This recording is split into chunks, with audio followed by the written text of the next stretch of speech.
Nazdar.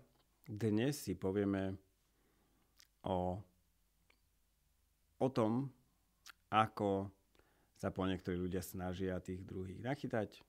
To znamená, že sa budeme baviť téme finančné odžuby alebo investičné odžuby a rád ti rozpoviem môj príbeh. Udial sa v posledných týždňoch a bol som kontaktovaný telefonicky viackrát. A o čo išlo? Išlo o to, že mi volali dvaja páni, jedna milá slečna, ani jeden z nich nebol Slovák, aj keď rozprávali po slovensky.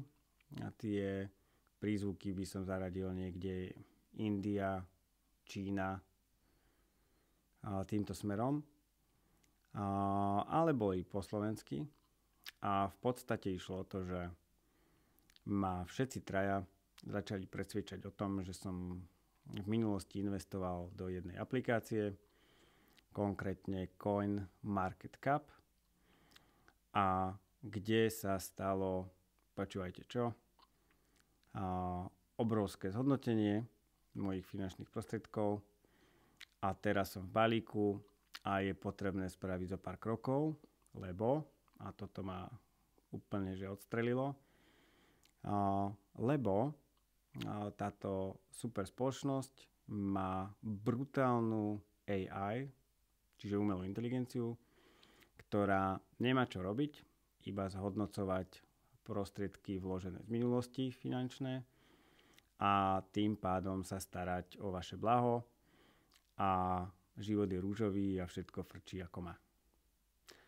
V týchto telefonátoch ja sa mierne z toho smejem, avšak aj toto video som si povedal, že vytvorím kvôli tomu, aby v prípade, že niekto také skúsenosti nemá, tak aby nenaletel.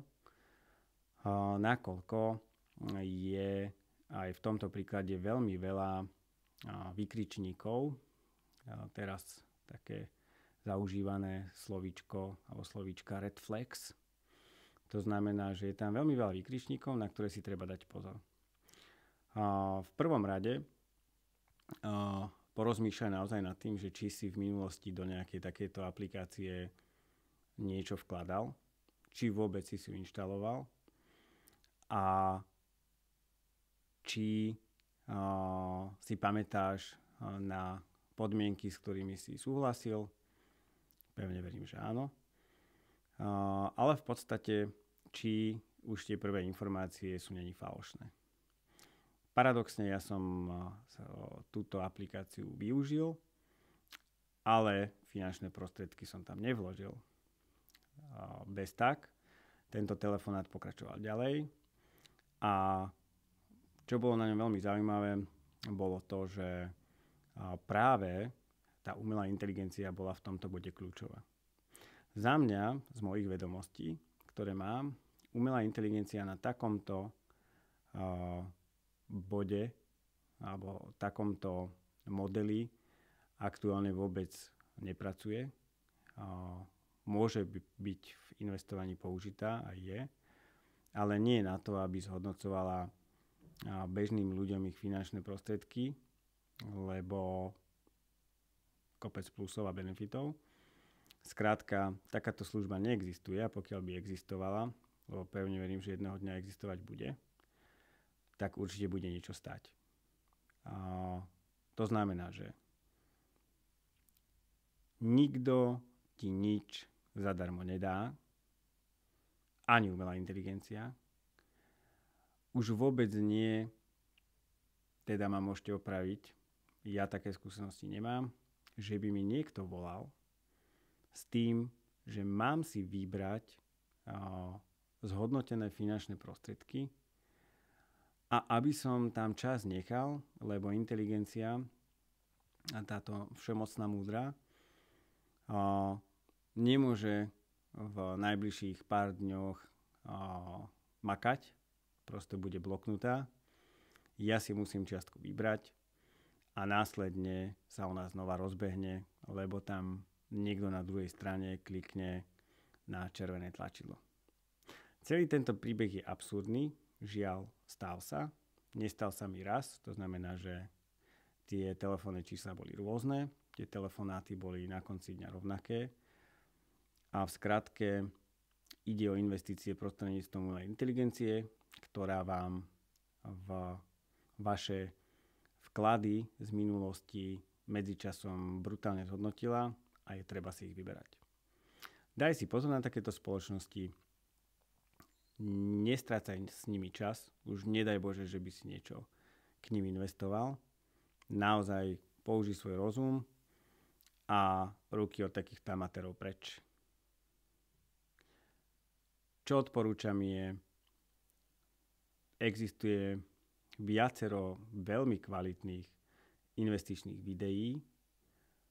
Zopár jednotlivcov je aj na Slovensku a v Čechách, ale pokiaľ rozumieš angličtine, tak sa sústreď na videá vonku a začni sa učiť, kúp si knihy a jednoducho poď na to ty sám, lebo čo sa raz naučíš, to ti nikto nezoberie a nespoliehaj sa na to, že by ťa niekto chcel vykúpiť, respektíve, že si vieš v krátkej dobe ako začínajúci investor alebo človek, ktorý nemá žiadne skúsenosti s investovaním, zarobiť mnohonásobné zisky. Je to somarina, nie je to možné. Myslí na to a pošli to aj ďalším, ktorí na takouto vecou rozmýšľajú. Ja sa budem na tomto kanáli okrem mojej aktuálne hlavnej témy zaoberať aj takýmito podvodmi, lebo ich mám zažité v mojom sortimente viacero a veľmi rád ich sprostredkujem. To znamená, že ak sa ti toto video páčilo, a môžeš ma podporiť lajkom, poteší. A pokiaľ ťa takáto problematika zaujíma, hoci odber a určite ti to tam zazvoní v blízkej dobe znova, keď niečo vyhodím. Díky moc, že si ma dopočúval až tu.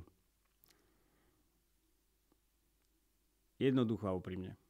S týmto sa lúčim a počujeme sa pri ďalšom videu. Maj sa.